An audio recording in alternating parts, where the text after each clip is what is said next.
नीलेश पटेल जी और इन्होंने एचएएल पर राय जाननी चाहिए। विवेक का मैं आपके पास आना चाहूँगा।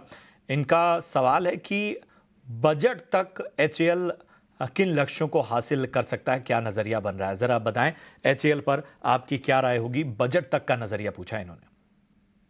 देखिए, बजट के लिए आपको मतलब कितने करीबन 20-22 दिन और बचे हैं बस। तो मुझे नहीं लगता है कि आपको बजट के लिए इस पे बेट करना चाहिए, क्योंकि बजट में डिफेंस पे फोकस काफी जोरों से रहने वाला है। ये बाजार को मालूम है, एचएएल के शेयर होल्डर्स को मालूम है और सबको मालूम है। तो बजट को लेके ये स्टॉक ऊपर चलता रहेगा, ये मुझे नहीं लगता है। तो बहुत ज्यादा यहाँ से रनअप मैं नहीं देखता हूँ इमीडिएट टर्म में। लेकिन हाँ, लॉन्गर टर्म में आपको अगर दिखता है कि बजट में जो एलोकेशन होगा और उसका फायदा कंपनीज को अगर आने वाला है, तो ये लॉन्ग टर्म के लिए कंपनी अच्छी है, सरकारी कंपनी। और डिफेंस में तो आज के दिन समझ लीजिए कि नंबर 1 भी है। तो लॉन्गर टर्म के लिए ओके है। बजट तक का प्ले बहुत डिफिकल्ट है कहना, क्योंकि ज्यादातर न्यूज फैक्टर्ड है।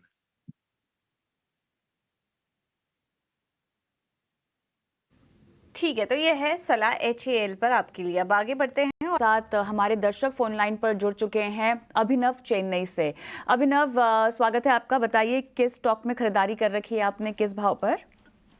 जी नमस्ते। मैंने जीएसएफसी के 50 शेयर खरीद कर रखे हैं 220 के भाव पर। अभी ओके। करीबन शेयर 240 के आसपास कारोबार कर रहा राइट, है और राइट। मेरा नजरिया शॉर्ट टर्म का है। मैं अपना स्टॉप लॉस क्या फिक्स कर सकता हूँ और टारगेट क्या रख सकता हूँ शॉर्ट टर्म में मैं चाहता हूँ। Okay, alright. तो काफ़ी क्लैरिटी है। कपिल, आपके पास आऊंगी मैं, क्योंकि चार्ट्स को देखकर बताइए। हालांकि इस सेक्टर में हमने गिरावट देखी है जीएसटी काउंसिल की बैठक के बाद, लेकिन अगर हम ओवरऑल इस सेक्टर की रफ्तार देखें और मॉनसून के ट्रिगर्स को देखें तो वो इतना ख़राब नहीं लग रहा है। जीएसएफसी स्पेसिफिकली आप बताएं कि इस क्षेत्र में आगे और कितनी जा सकती है? शॉर्ट टर्म नज़रिया है, फिलहाल मुनाफे में है, लेकिन और कितना रुकना चाहिए, किस स्टॉप लॉस के साथ?